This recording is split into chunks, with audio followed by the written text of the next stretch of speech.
During the trial, my daughter smiled confidently, thinking that I was finished. After all, the judge, her old friend, had already decided everything. She leaned over and whispered, "I'm going to leave you with nothing, Dad." But when I took out what I had been hiding in my pocket, her face contorted in shock. Before we continue, please subscribe to the channel and write in the comments what time it is where you are now. The fluorescent lights buzzed overhead. My back hurt from the wooden bench. Across from me, Octavia examined her nails. French manicure, expensive, while Derek whispered something that made him smile. Their lawyer, Luther Hayes, checked his Rolex for the third time in 5 minutes. My phone vibrated. Marlene, "Dad, please don't let them do this. Get a real lawyer." I didn't answer. Derek leaned back, tie perfectly knotted, shoes polished enough to reflect the courthouse ceiling. The bailiff appeared in the doorway. "Hawkins versus Coleman Hawkins, courtroom 3. Derek stood first, adjusted his cufflinks, passed close enough that his cologne hit me like a wall. "Ready to lose your house, old man?" My hand went to my jacket pocket. Paper there, folded, carried it for a week now. Ever since that night in my basement, I smiled. Small, just the corners. Derek's face changed. "What's funny?" "Nothing," I stood, just remembering something from 1995. 1 week earlier. Tuesday evening. The doorbell rang at 7:30. I was washing dinner dishes. 1 plate, 1 fork. The house quiet like it had been since Martha died. Through the window, I saw Octavia's Lexus in my driveway. Derek's BMW behind it. A third car, black Mercedes. They carried briefcases. Practiced expressions. Concern, maybe. Hard to tell with Derek. His face always looked like he was calculating profit margins. I opened the door. "Dad." Octavia didn't hug me. Hadn't in months. "We need to talk." "About? Can we come in?" I stepped aside. They filed into my kitchen. Luther Hayes introduced himself. Firm handshake. Expensive suit that cost more than my mortgage payment. Derek pulled out a chair without asking. "Lem, we need to talk about your debt." "My what?" Luther opened his briefcase. "Mr. Hawkins, my clients have documentation. I'm talking to my daughter." I looked at Octavia. "What is this?" Her eyes found the countertop. "Dad, you borrowed money. A lot of money. For my business. You remember?" "I gave you money. Never borrowed it." Derek spread papers across my kitchen table. "Semantics. Point is, you owe us. 200 grand. The papers had my signature. Close enough, anyway. Dates going back 5 years. Promissory notes. Legal language. I pulled my reading glasses from my shirt pocket. Studied each page. They watched. Luther tapped his pen against his briefcase. Derek checked his phone. "These signatures aren't mine." Luther's pen stopped tapping. "They match perfectly, Mr. Hawkins. We had them verified." "By whom? Does it matter?" Derek leaned forward. "Sign the transfer. Your house covers the debt. We're being generous." "Generous?" Not a question. The word sat there. I made coffee. Filled the pot. Ground the beans. Derek's foot tapped. Impatient. "Good. Dad, please." Octavia's voice had that rehearsed quality, like she'd practiced this. "Don't make this harder than it needs to be." "Coffee?" I held up 2 mugs. They didn't answer. "More for me, then." I poured. Drank. Hot enough to burn. The papers sat on my table. Lies in expensive paper stock. "I'm not signing anything." Derek stood fast enough, his chair scraped. "Then we'll see you in court." Octavia touched her purse strap. Wouldn't look at me. "Dad, Judge Mitchell is an old friend of mine. We met at a charity event a few years ago. He'll be fair, but this will be quick." "Fair?" "The evidence is clear." Her voice got quieter. "Don't waste money on a lawyer. Just don't fight this." Luther gathered the papers. Efficient. Bored. Done this before. Derek stopped at my door. "See you next week, old man. Bring tissues." Their cars backed out. Taillights disappeared down Hickory Street. I stood at my kitchen window. Counted to 100. Old habit. Martha used to say I needed to count before making decisions. Then I went downstairs. My basement smelled like old paper and concrete. Filing cabinets lined 3 walls. 40 years of court transcripts. Every case I'd stenographed, typed, archived. People thought digital was better. Digital disappeared. Paper lasted. I went to cabinet 7. Drawer 3. Didn't hesitate. Muscle memory from decades of filing. March 15th, 1995. The transcript was yellowed, edges soft. My handwriting in the margins, shorthand notes. Questions I'd had then. Young Lem, 28 years old, new father, recording every word of State versus Marcus Wells. I remembered that day. Prosecutor Horace Mitchell, nervous, ambitious, presenting evidence that didn't quite match. A knife, found in the suspect's apartment. Fingerprints perfect. Timeline wrong. My notes showed it. Evidence log dated Monday. Mitchell testified police found it Thursday morning. 3 days. Someone held that knife for 3 days. I'd known then something was off. I'd said nothing. Too young, too scared, too much mortgage, and too little courage. Marcus Wells served 15 years. Mitchell became a judge. I pulled my phone from my pocket. 3 calls. First, Des, it's Lem. We need to talk. His voice came through tired. Lem? Haven't heard from you in months. What's wrong? Remember that case in '95? The Wells murder trial? Pause. Long one. Lem, tomorrow. O'Malley's bar. 6 o'clock. This is about Octavia, isn't it? I heard tomorrow. I hung up. Second call. Private investigator. Opal Sanders. Owed me a favor from 2 years back when I'd helped her track down probate records. Mr. Hawkins. Didn't expect to hear from you. I have a job, cash, quiet. I'm listening. Tomorrow, after I meet someone. I'll call you then. Mysterious. I like it. Third call. Marlene, Toronto. Late there. She answered anyway. Dad, what's wrong? Nothing, sweetheart. It's 10:30. You never call this late. Octavia came by tonight. Silence then. Dad, I can fly down. I can loan you money for a lawyer. No need. Dad, Derek is a snake. You need help. I have help. Trust me. What are you planning? The transcript sat on my workbench. 30 years old. Perfect condition. Something I should have done 30 years ago. Back to the courthouse. Present day. The courtroom door opened. Judge Mitchell's chambers visible through the gap. Wood paneling. American flag. Law books nobody read anymore. Octavia touched my arm. First contact in months. Dad, I'm sorry it came to this. I looked at her hand. Pulled away. Gentle. Final. No, you're not. Not yet. What's that supposed to mean? The bailiff held the door. Luther Hayes walked through first. Derek followed. That smirk again. I patted my jacket pocket. The transcript there. Safe. Ready. You said this would be quick, Octavia. I met her eyes. You're right about that. 24 hours after Octavia and Derek left my house, I walked into O'Malley's bar on Broad Street. 6 days before that courthouse moment. My Camry sat in the public lot 2 blocks away. Walking gave me thinking time.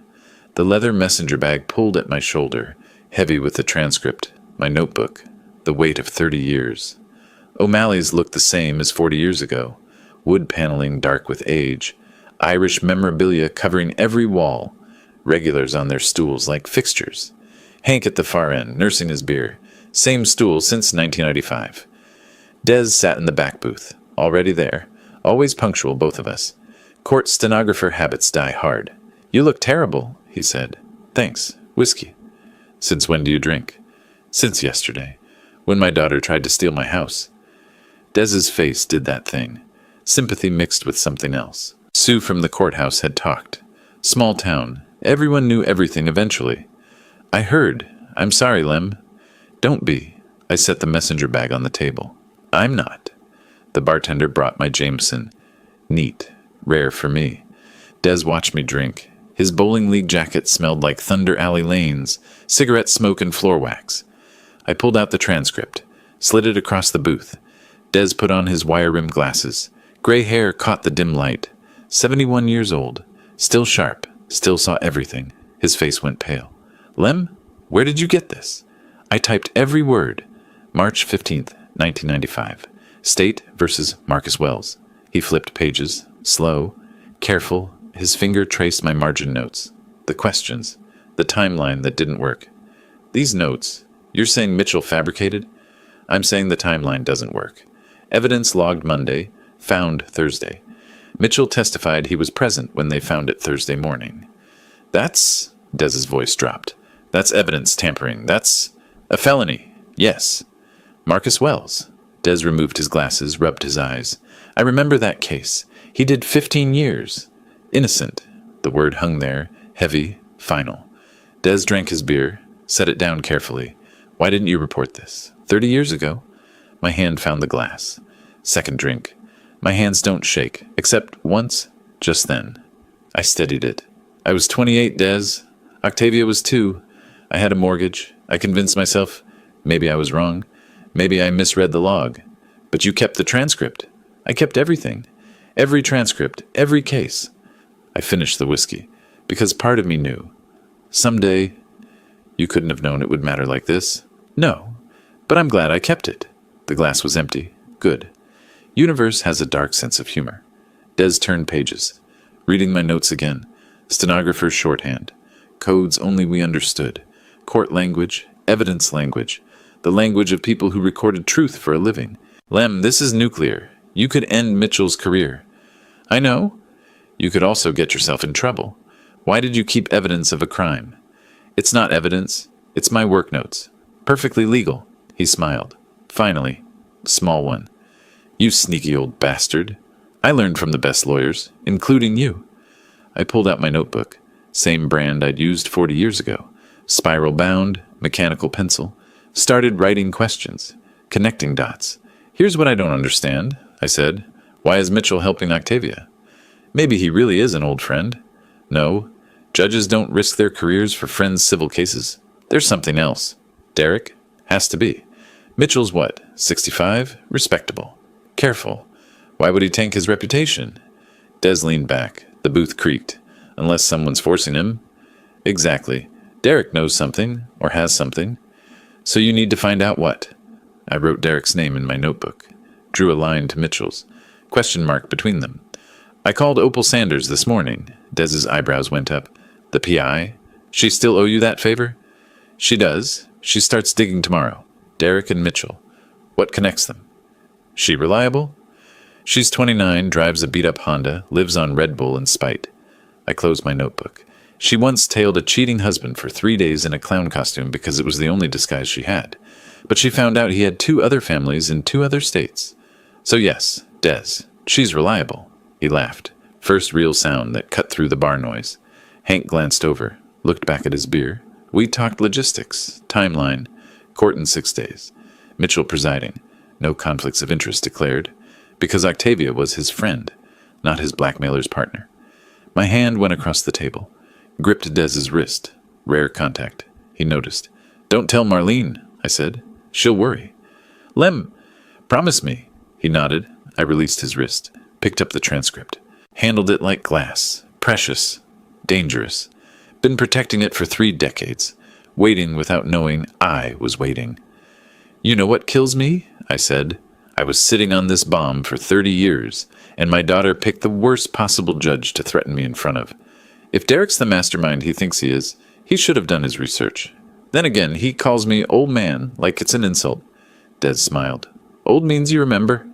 Old means I have receipts.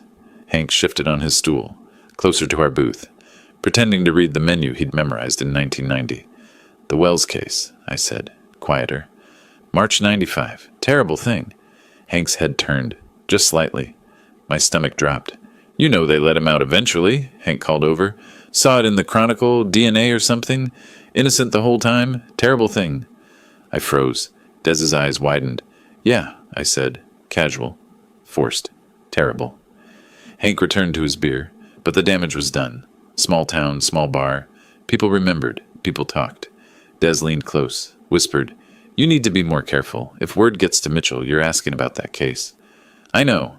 The transcript went back in my bag. We needed to leave. Move faster. Court in 6 days. No more public discussions. Everything goes through Opal now. We stood. Des threw cash on the table. Too much. Nervous.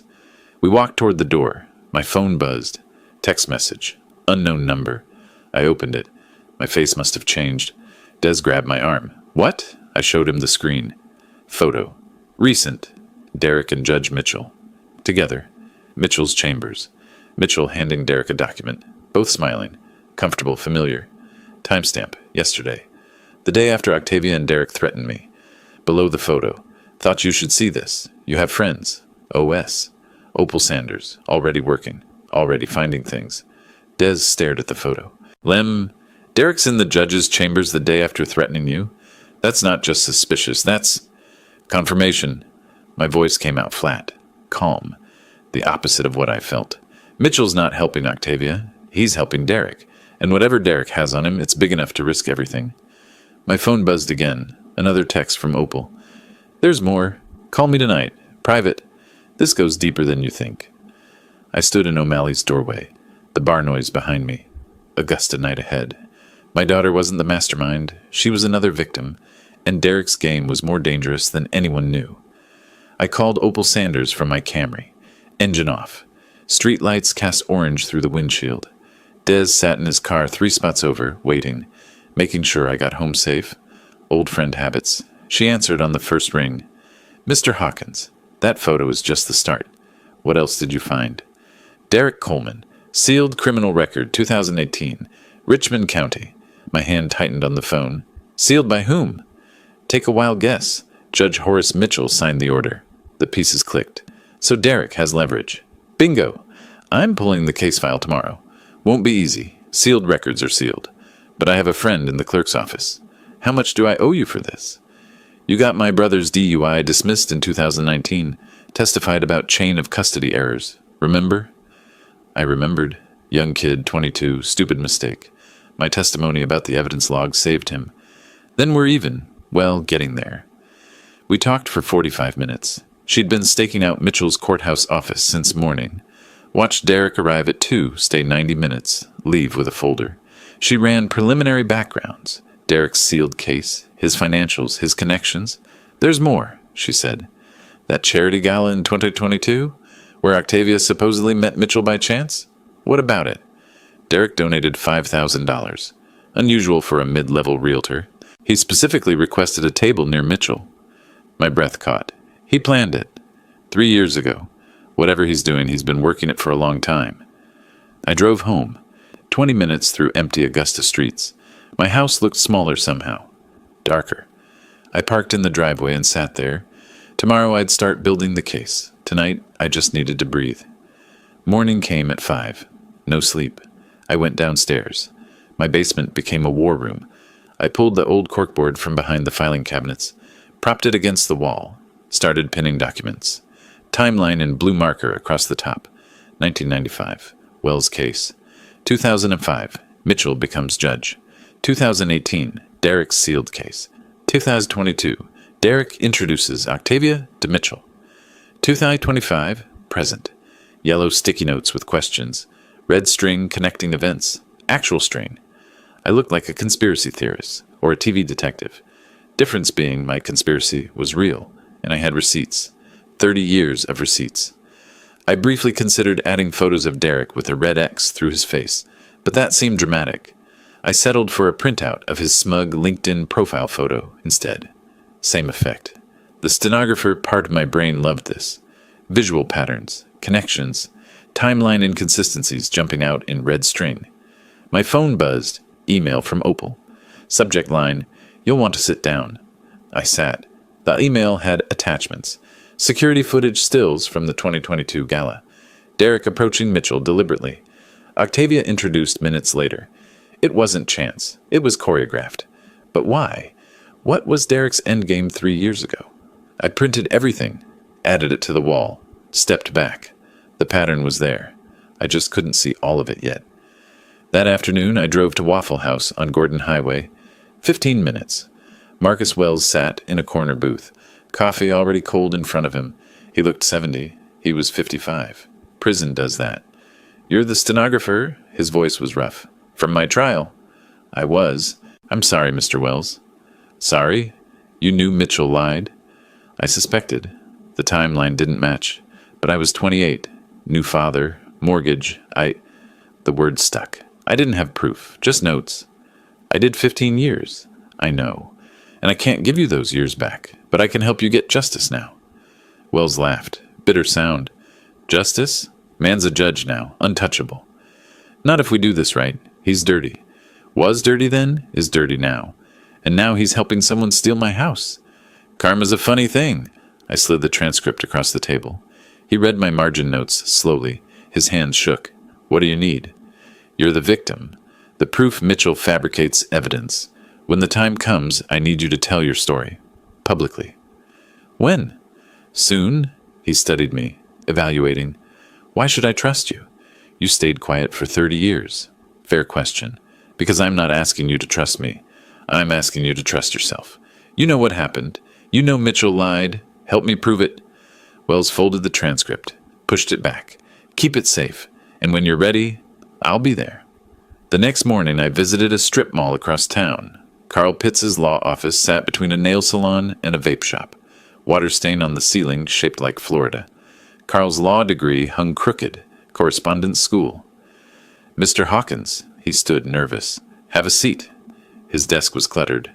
Files stacked haphazardly. Coffee rings on every surface. So, Mr. Hawkins, you're being sued by your daughter for $200,000? That's what she claims. And you have documentation proving you didn't borrow this money? The promissory notes are forged. Pitts shifted papers. Well, we'll need to prove that. Handwriting analysis, maybe forensic accounting. How much would that cost? Oh, several thousand, maybe 10, 15. I have $500. His face fell. 500, mister. Hawkins, that's not, for a case like this?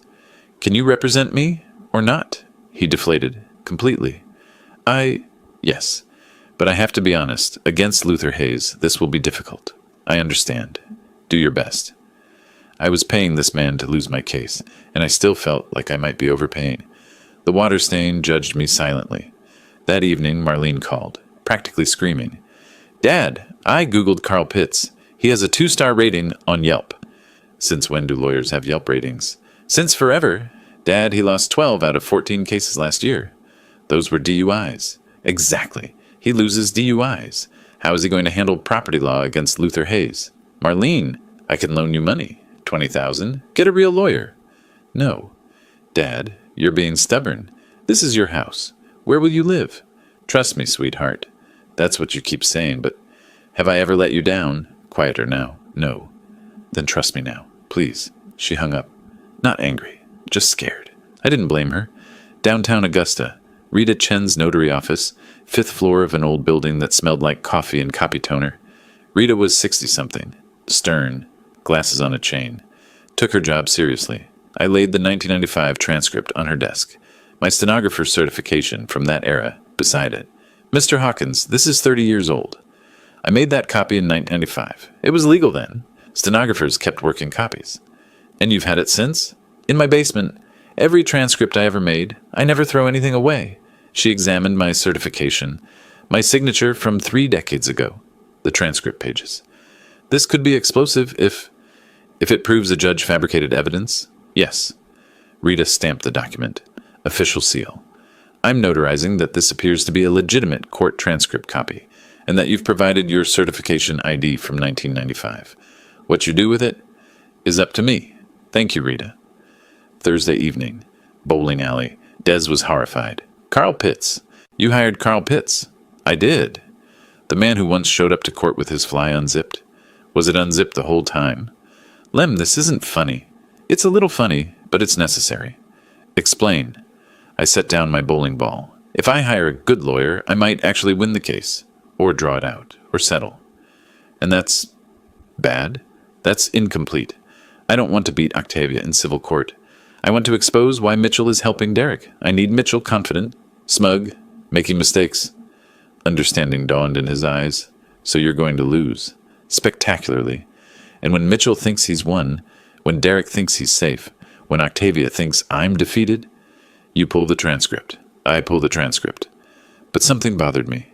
At the bar earlier, I'd mentioned the Wells case, not loudly. But Hank, old regular at the end, had perked up. Wells case? I remember that. I'd changed the subject fast. But damage was done. Small town. People talked. Des had warned me. You need to be more careful. If word gets to Mitchell... I knew. First crack in my careful planning. Emotional, angry, capable of mistakes. No more public discussions. Everything through Opal now. Friday night, late. My phone rang. Unknown number. Mr. Hawkins, this is Horace Mitchell. I froze. Judges don't call litigants. Ever. Judge Mitchell? Mr. Hawkins, I'm calling off the record. This lawsuit, your daughter's lawsuit. What about it? His voice was strained. Tight. I'm required to hear the case. It was randomly assigned to me, but I want to be fair. Fair? I'm just saying. If you wanted to settle before trial, I would encourage both parties to consider that option. Judge, is everything all right? Long pause. Too long. Just think about settling, Mr. Hawkins. It would be better. For everyone. He hung up. I sat in my basement, surrounded by my war room, red string, timeline, questions. Mitchell was terrified. Derek was pushing him. The judge tried to warn me, or it was a trap. I called Opal immediately. Mitchell just called me, directly. That's insane. Judges don't do that. He told me to settle. Said it would be better for everyone. Lem, either Mitchell is trying to help you, or Derek told him to scare you off. Either way, I'm in deeper than I thought. Court in 3 days. And now Mitchell knew I wasn't backing down. I woke up at 5 a.m. on the day I planned to lose everything. Coffee first, black, then shower, then choosing what to wear. My father's watch. My best suit from Martha's funeral 3 years ago. The uniform of defeat. The 1995 transcript went in my inside jacket pocket. Folded carefully. Safe. I drove to Richmond County Courthouse, parked in the public lot. Carl Pitts arrived in an ancient Corolla, looking like he might vomit. Luther Hayes stepped from a Mercedes, checking his phone. Bored already. Derek and Octavia arrived together, her Lexus. He got out first, opened her door. Gentleman act. She wore navy blue. Professional. Trustworthy. Derek saw me across the lot. That smirk. I nodded once. Kept walking. Courtroom 3. Second floor. I'd been here 1,000 times. Recording cases. Other people's disasters. Now mine. Judge Mitchell entered at 9 sharp. Gray hair. Expensive suit. Exhausted face. All rise. We rose. Mitchell's hands shook when he shuffled papers. His eyes found Derek in the gallery. 3rd row, then looked away fast. Luther Hayes stood. Smooth. Polished. Your Honor, this is a straightforward case. The defendant, Mr. Lemuel Hawkins, borrowed $200,000 from his daughter over 5 years. We have documentation.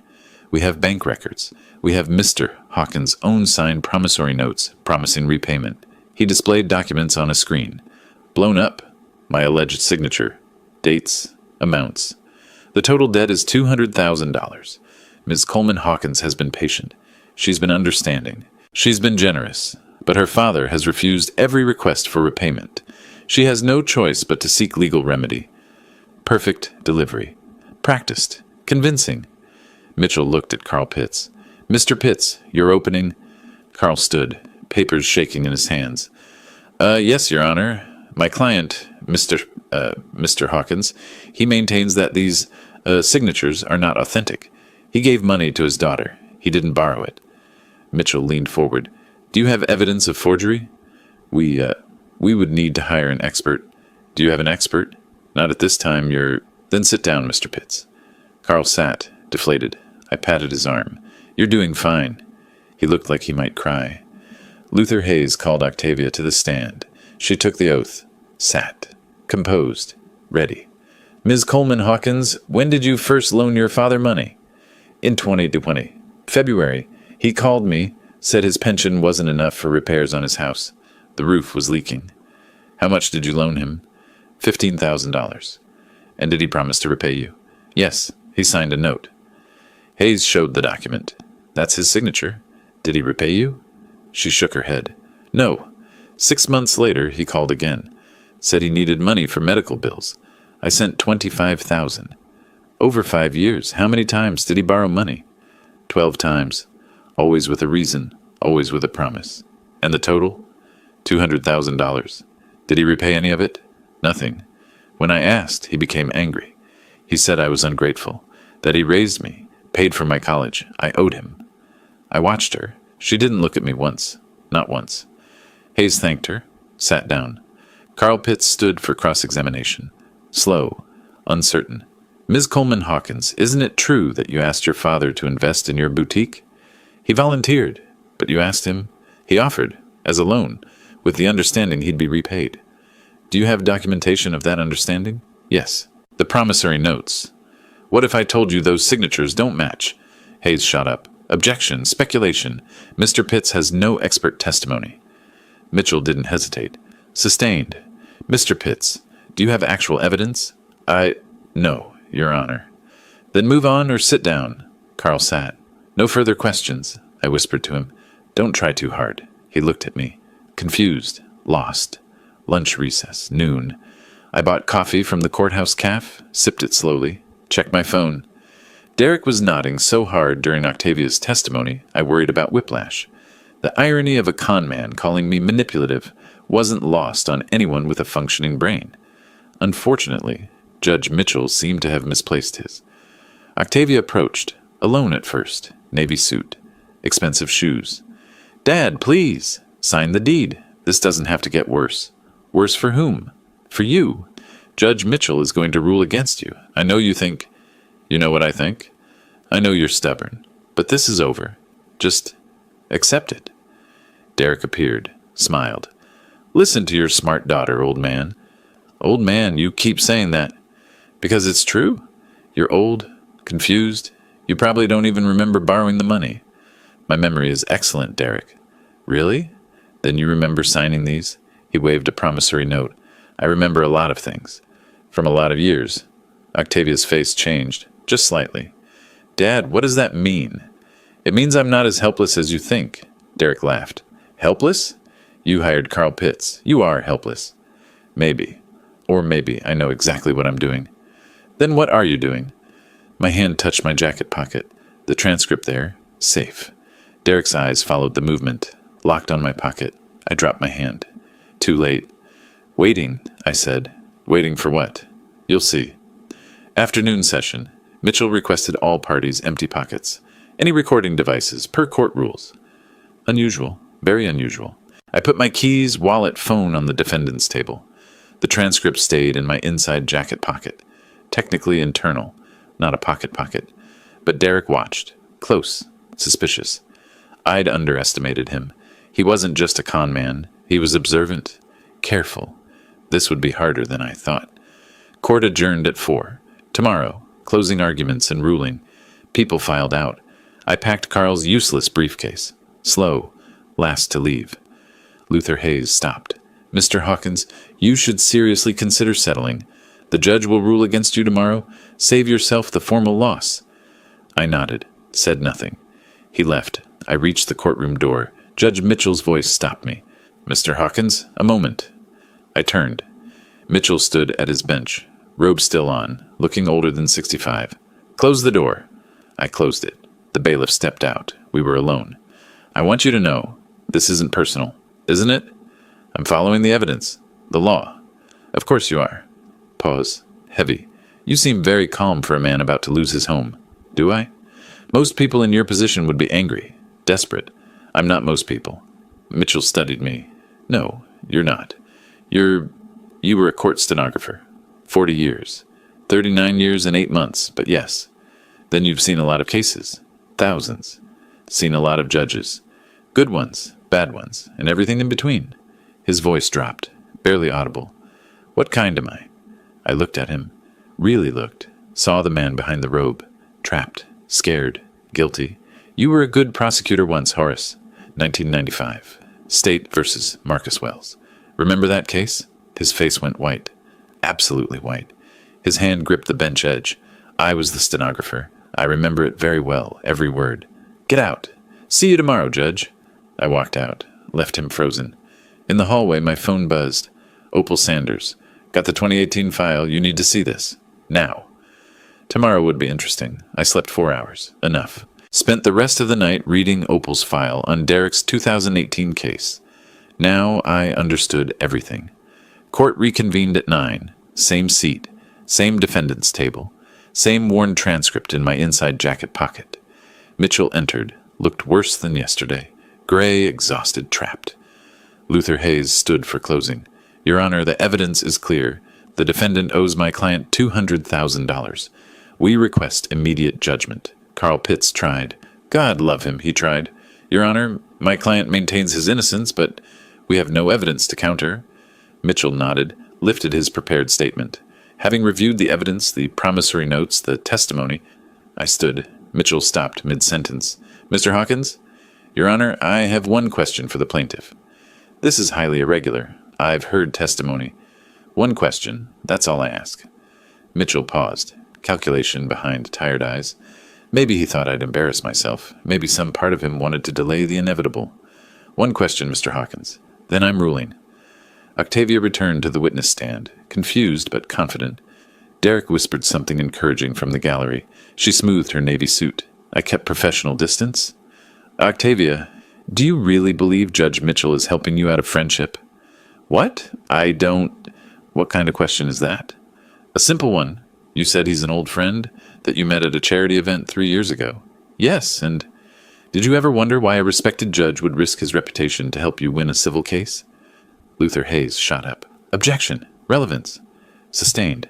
Mr. Hawkins, ask your question, or sit, because I don't think he's helping you out of friendship, Octavia. I think he's helping you because your husband is blackmailing him. The courtroom erupted. Derek jumped up. His chair hit the floor. Metal on marble. Beautiful acoustics. The courtroom had excellent sound design for dramatic moments. I appreciated that. Derek did not. That's insane. Your Honor, this is defamation. I ignored him. Kept looking at Octavia. Derek introduced you to Mitchell deliberately. It wasn't chance. Dad, what are you talking about? Derek pushed forward. Don't listen to him. He's desperate. Making up lies. Am I? I reached for my inside jacket pocket. Slowly. Everyone watched. Derek's eyes locked on my hand. I pulled out the transcript. Folded. Yellowed. 30 years of evidence. What is that? Derek's voice pitched high. What do you have? Proof. Mitchell's voice cracked. Mr. Hawkins, sit down. Proof that Judge Mitchell fabricated evidence 30 years ago. Proof that sent an innocent man to prison. Proof that your husband used to force the judge to rule in your favor. I held the transcript up. Old paper. Official court header visible. My handwriting in the margins. March 15th, 1995. State versus Marcus Wells. Murder trial. I was the court stenographer. Mitchell went white. Absolutely white. I recorded every word of that trial, Judge, including the evidence timeline that didn't match. Luther Hayes. Your Honor, I must object to this entire... A murder weapon, allegedly found in Marcus Wells' apartment on Thursday morning. But the evidence log I saw, the log I transcribed, showed it was tagged and logged on Monday, 3 days earlier. Mitchell stood, swayed. Bailiff!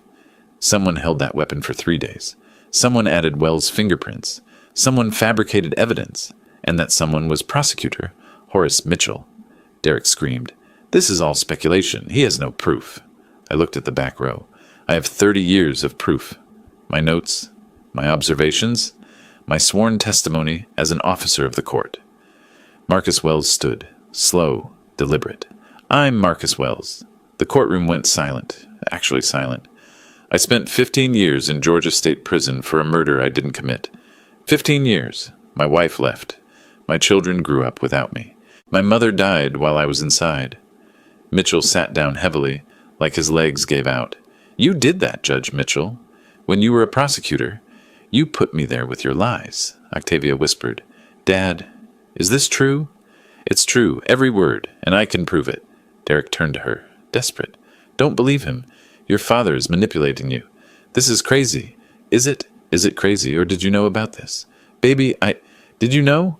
Mitchell hit the gavel. Weak strikes. Tap, tap, tap. It sounded less like order in the court, and more like, please stop yelling at me. 30 years as a judge, and he'd forgotten how to use his hammer. Karma had a sense of timing. This court is in recess. Bailiff, clear the courtroom. I looked at him. Really looked. Are you recessing, Your Honor, or are you running? Mr. Hawkins, you are in contempt. I'm in contempt? You fabricated evidence that destroyed a man's life. Clear the courtroom. The bailiff approached, gentle hand on my arm. Sir, you need to come with me. Of course, I've said what I came to say. As I walked down the aisle, I passed Octavia, still frozen in the witness box. Your husband isn't who you think he is. Neither is your friend the judge. Dad?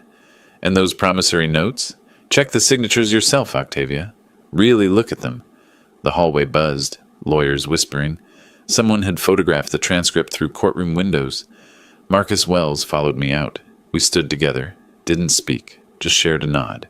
Derek burst through the doors, wild-eyed, disheveled. He grabbed my arm. I shook him off. Don't touch me. That transcript proves nothing. It's your notes. Hearsay. Is it? We'll let the Georgia Bar Association decide that. You'll regret this. I'll destroy you. You'll what? Blackmail another judge? That worked out well. Desperation replaced anger. You don't understand. Mitchell wasn't... This isn't... Wasn't what? Innocent? No, he wasn't. Neither are you. He changed tactics. Octavia will never forgive you for this. You've ruined her life. No, Derek, you did that. My phone rang. I answered. Listened. When? Pause. Are you certain? Pause. I'm on my way. I hung up. Looked at Derek. That was Opal Sanders, my private investigator. His face changed. Fear replacing everything else.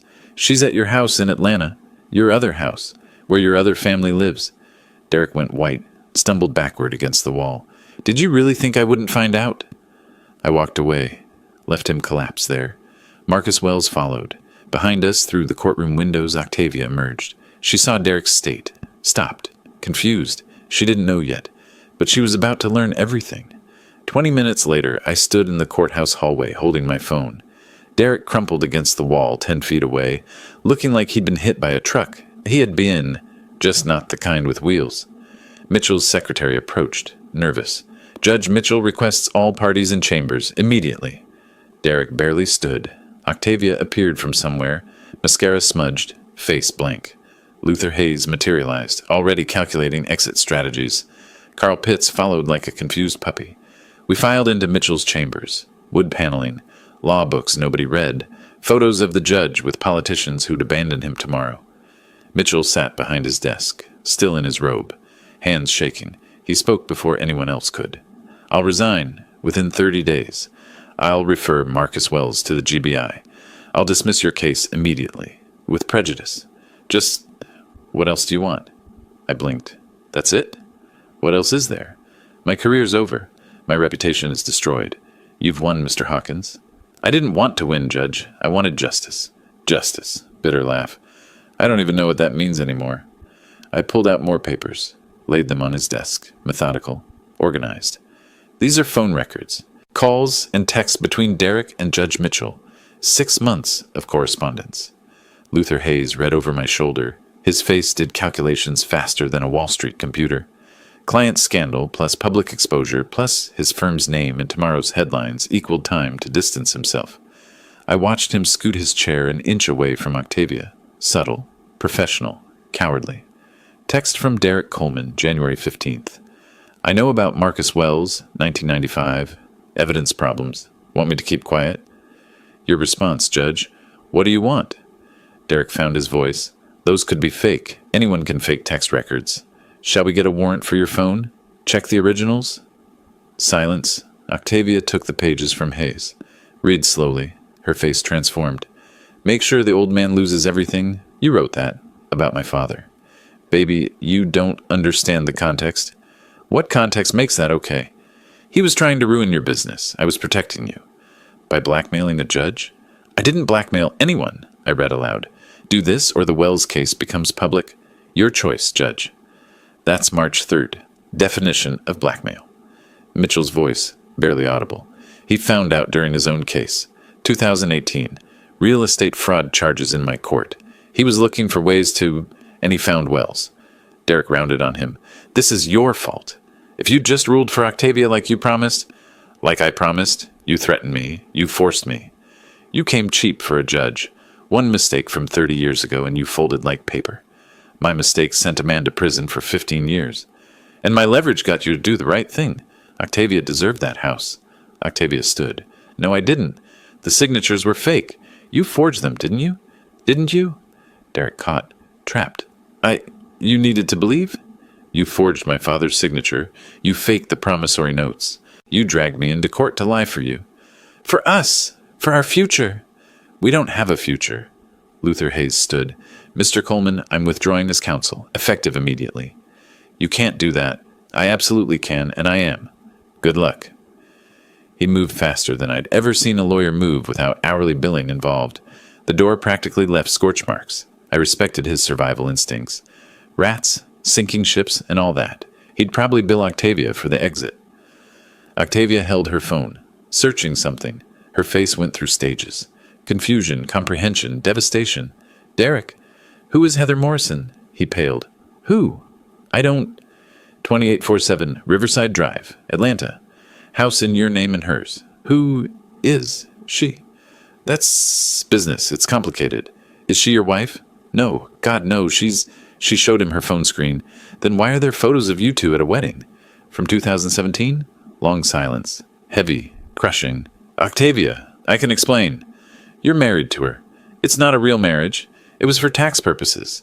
Tax purposes. That was a new one. I'd heard a lot of excuses in 40 years of courtrooms. But I committed bigamy for tax purposes? That was creative. Stupid, but creative. The IRS would be fascinated. Tax purposes? And she knows about you. She's fine with it. You have another family. Octavia, please. 2 children. I can see them in the photos. How old? Baby, listen. How old? Derek deflated completely. 7 and 5. We've been married 6 years. Pause. Long. Heavy. You married me while married to her. While raising her children. It's not like that sounds. She looked at me. Tears streaming. Real ones. Not performance. Dad, I'm so sorry. I'm so sorry. Derek tried to reach for her. She jerked away. Get away from me. Without me, you have nothing. Your business is in debt. Your father hates you. No, he doesn't. But I think I'm starting to hate you. Derek lunged for the desk, trying to grab the transcript. Destroy evidence. Carl Pitts blocked him. The lawyer who couldn't object properly, who'd lost 12 out of 14 DUI cases, who had a water-stained ceiling and a crooked law degree, just turned into an action hero. I don't think so, Mr. Coleman. The bailiff entered, grabbed Derek. Sir, you need to leave. Now. Derek fought, screamed. This isn't over, Lem. You haven't won. I watched him dragged out. Yes, Derek, I have. My phone buzzed. Text from Opal. Marcus Wells arrested. County jail. Confronted Mitchell in parking lot. Need bail. I texted Des immediately. Kept my face neutral. One complication. Manageable. Mitchell signed the dismissal order. Typed his resignation letter. His hands shook the entire time. Judge Mitchell, here's what happens next. You dismiss the case. Today, you submit your resignation letter.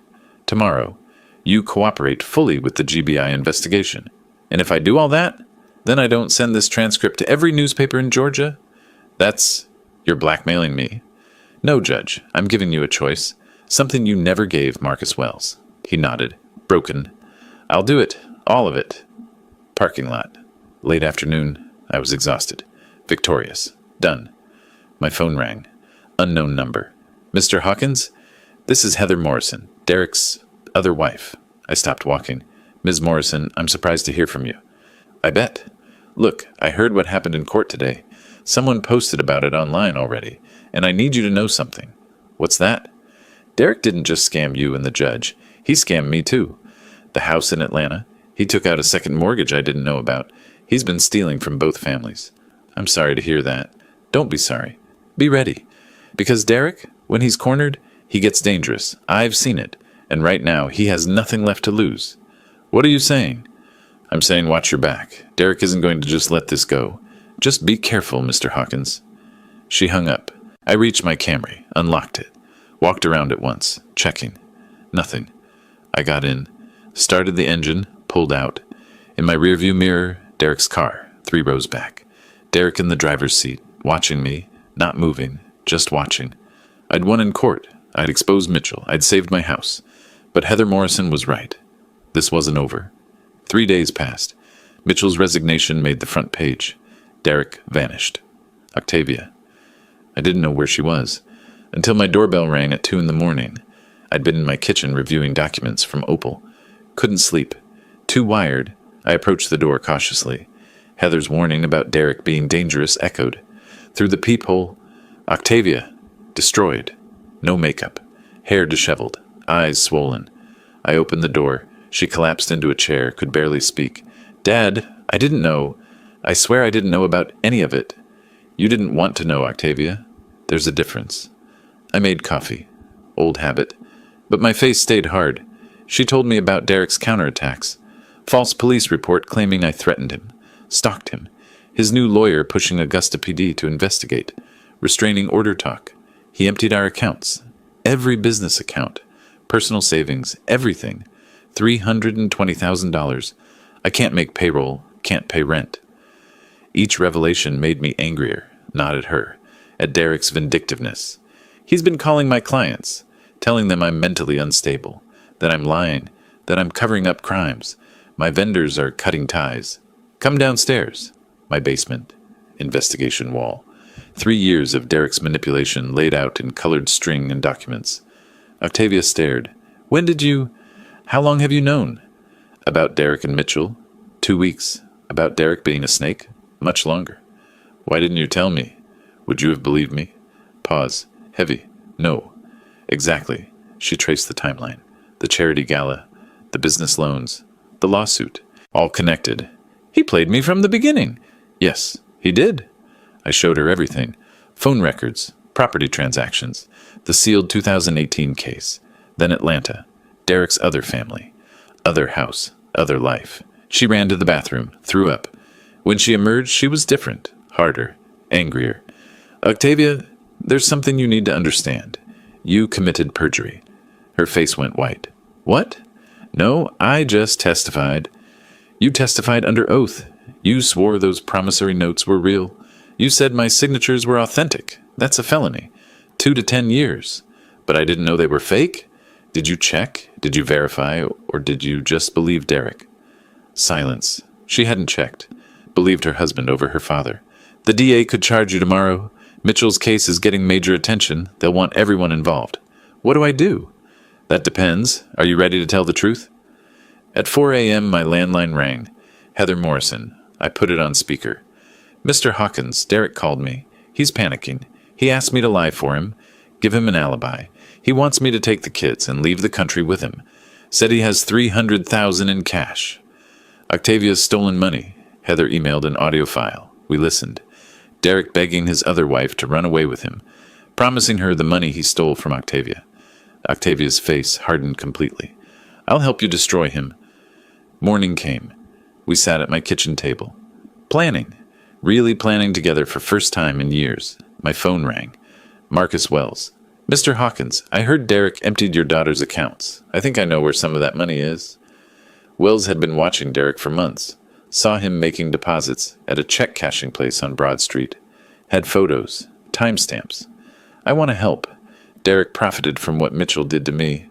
Time he paid for that too. I pulled property records while Wells talked. Something caught my eye. Address. 1847 Riverside Drive, Augusta.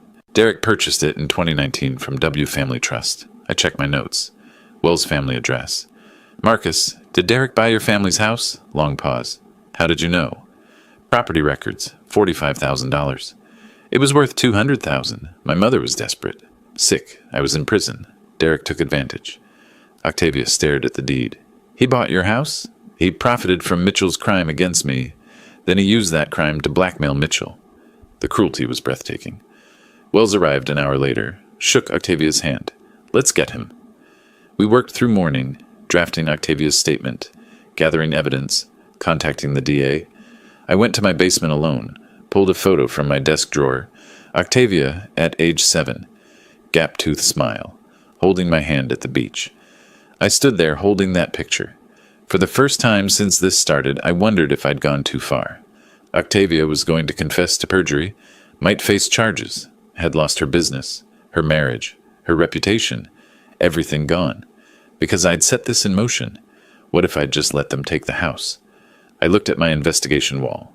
Marcus Wells' photo. 15 years stolen. Derek's multiple families. His frauds. His manipulations. No, I didn't start this. Derek did, and maybe this was the only way to save her. Sometimes you burn away the infection to save the patient. I put the photo back, went upstairs. Octavia looked up from her typing. Dad, you okay? Yes, sweetheart, I'm okay. Late evening. Email from Opal. Urgent, found him. Derek in Augusta. Still in town. Grand Hotel, downtown. Under fake name. She attached surveillance photo. Derek outside courthouse, talking to someone. Luther Hayes. Octavia's former lawyer, handing Derek a folder. What is Luther doing with Derek? Marcus Wells. Your lawyer who quit? He didn't quit. He switched sides. My phone rang. Luther Hayes. Mr. Hawkins, we need to talk. Do we? Derek has hired me. He has allegations. About you. About Ms. Coleman Hawkins. Coercion, manipulation, elder abuse claims. That's his desperate move? Derek has documentation. Recordings of your conversations. Texts. He's claiming you forced her to turn against him. Recordings? Derek recorded everything. Your midnight conversation, your basement meeting. He's claiming you coerced a confession. Octavia's phone.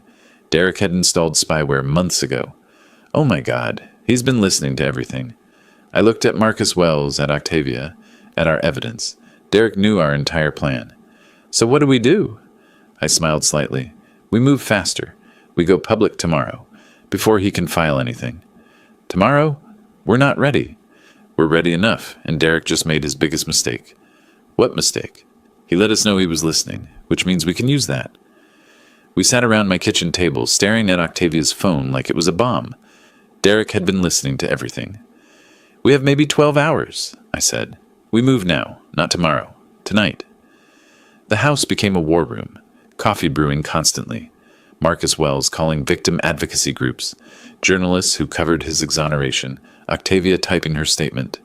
Des arrived at 4 a.m. to review everything legally. At 7:30, reporter friend Jennifer called. Derek's holding press conference in 30 minutes. He has recordings. It's bad. I hung up. Change of plans. We're not going to DA first. We're going to the press. Now. By 8:15, we were at the Chronicle building requesting emergency meeting with editorial board. While Derek's press conference happened at courthouse steps, we were inside showing editors the full picture. Complete unedited recordings, financial records, property deeds showing Wells' family theft, Mitchell's resignation letter, Heather Morrison via video conference agreeing to public statement, phone records of blackmail. Editor Susan Torres's face transformed from skeptical to shocked. We almost got played. Derek showed you edited clips to manipulate coverage. We're publishing, today. This is the biggest scandal in Augusta legal history. At 10 a.m., Chronicle released explosive article online. Full scope of Coleman Mitchell scandal. Revealed bigamy, blackmail, property theft. Community reaction was immediate and savage. Social media exploded. Derek Coleman trending in Georgia. For 2 hours that morning, Derek had thought he won. His press conference, Luther Hayes defending him on TV. News coverage presenting both sides. Derek ordered room service breakfast at the Grand Hotel. Celebration. Then Hayes' secretary burst in. The Chronicle just published. You need to see this. Hayes read it, went white. His reputation now tied to Derek's guilt. He started damage control, which meant abandoning Derek. Again. Derek's phone started buzzing. Friends calling him lying sack of shit. Heather sending, "You destroyed our lives." He pulled up the article. Read his own words, unedited, proving his guilt. Saw Heather's testimony. Wells' story. The room service arrived. He couldn't eat. His victory lasted 120 minutes. By noon, TV news crews were hunting him. Luther Hayes called press conference to withdraw. I was provided incomplete information. Running again. The internet was merciless. Within 6 hours, Derek went from threatening press conference to national punchline. Someone created meme.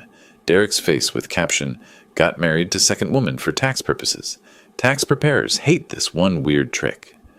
I almost felt bad. Almost. Then I remembered he called me old man and tried to steal my house. Saturday evening, Marcus Wells got a call. Augusta City Council meeting Tuesday night. Mitchell was supposed to receive Service to Justice Award. Ironic timing. City Council wanted to use that meeting to address the scandal.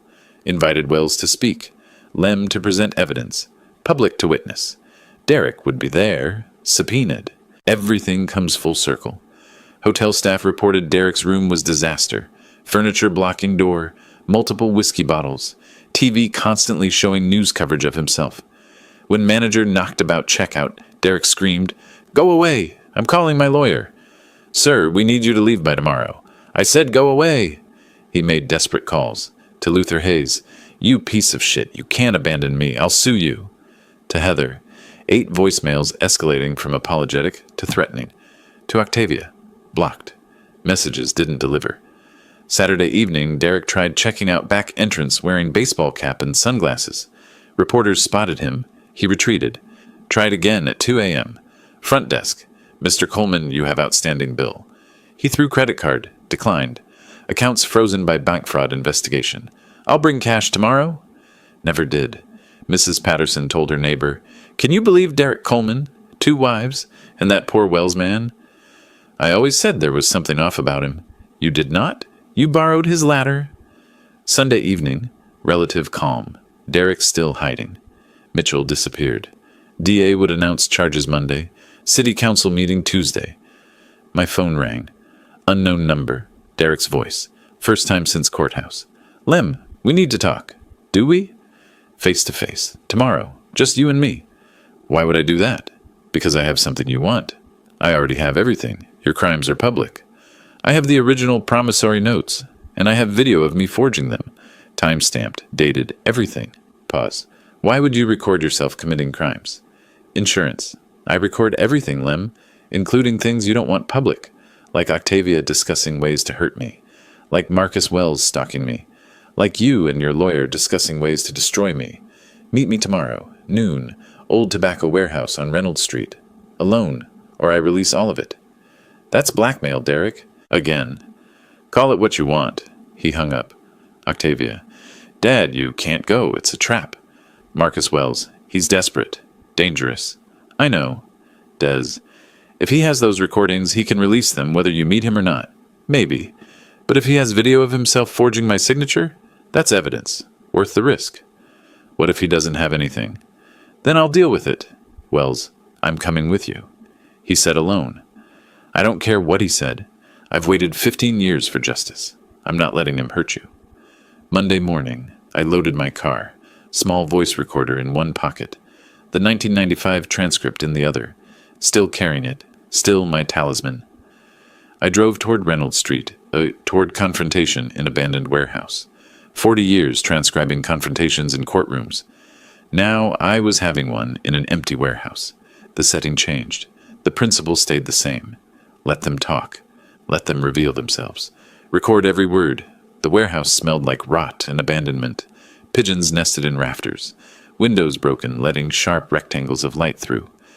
Derek stood in the center, 50 feet from me. He looked terrible, unshaven, clothes wrinkled, eyes wild. You need to call off the DA, he said. No greeting. Make a public statement. Clear my name. No.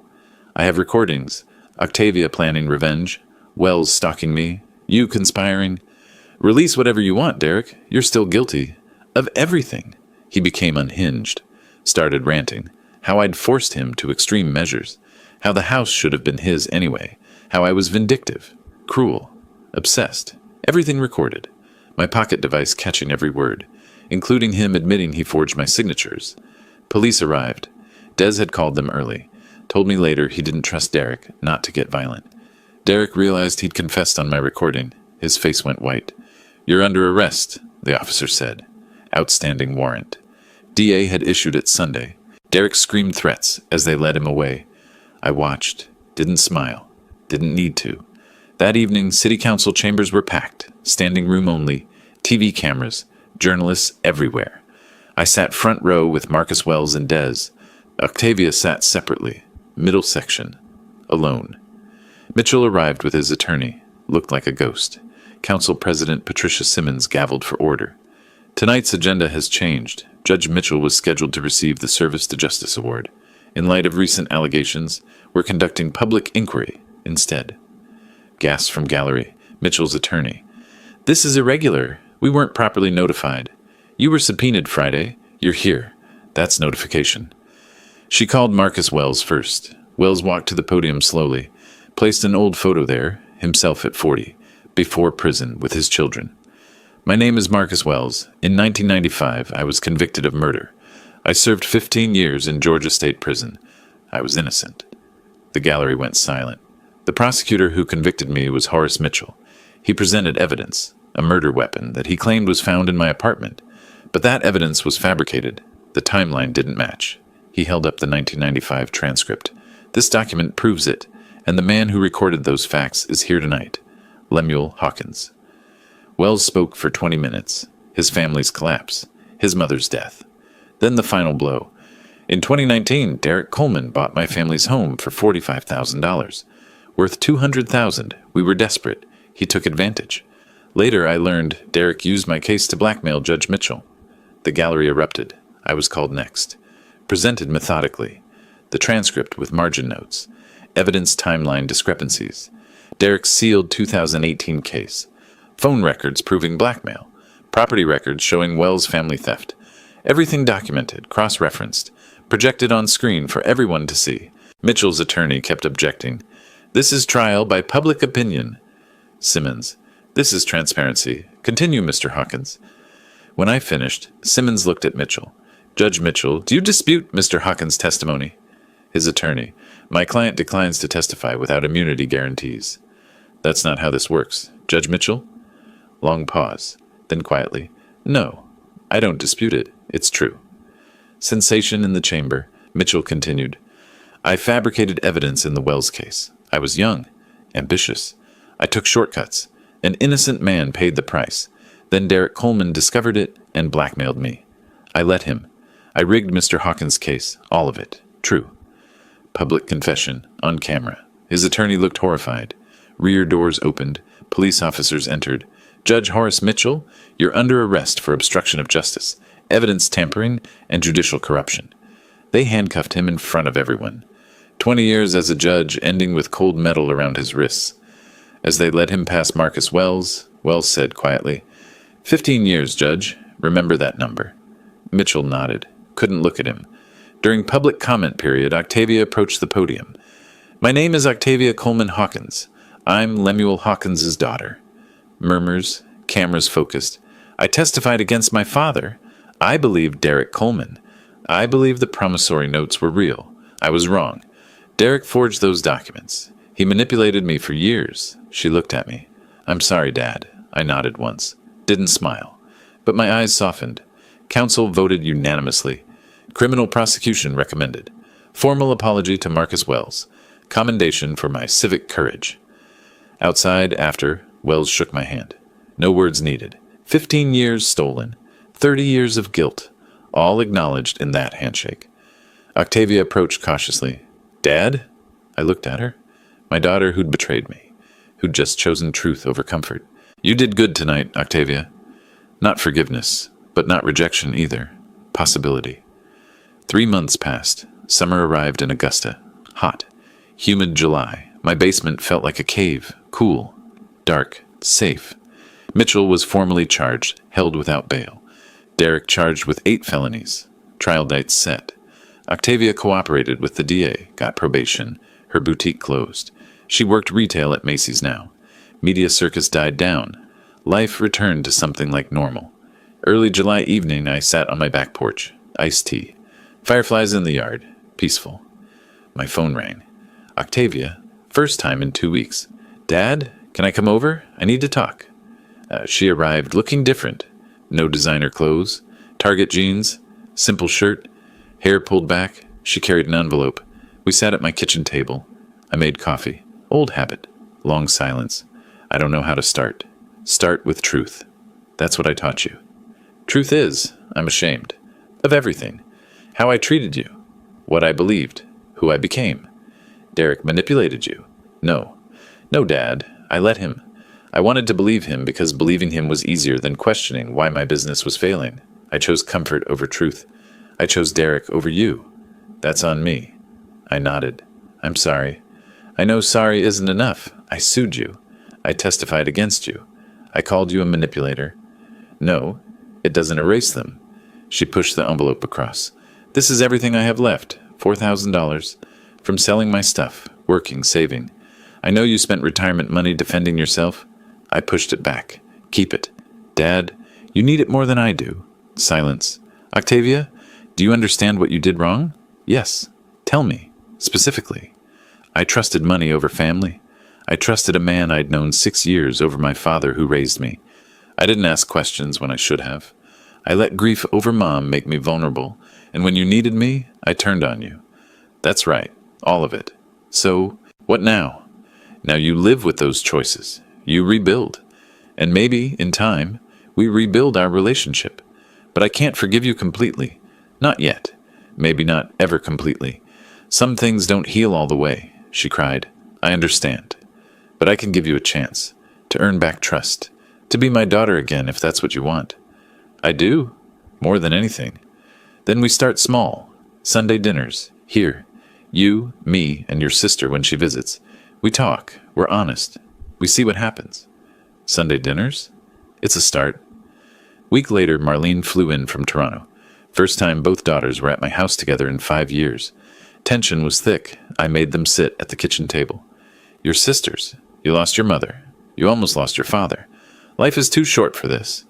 They talked. Awkward. Painful. Honest. By evening's end, they weren't best friends, but they were talking. First Sunday dinner happened. Uncomfortable but hopeful.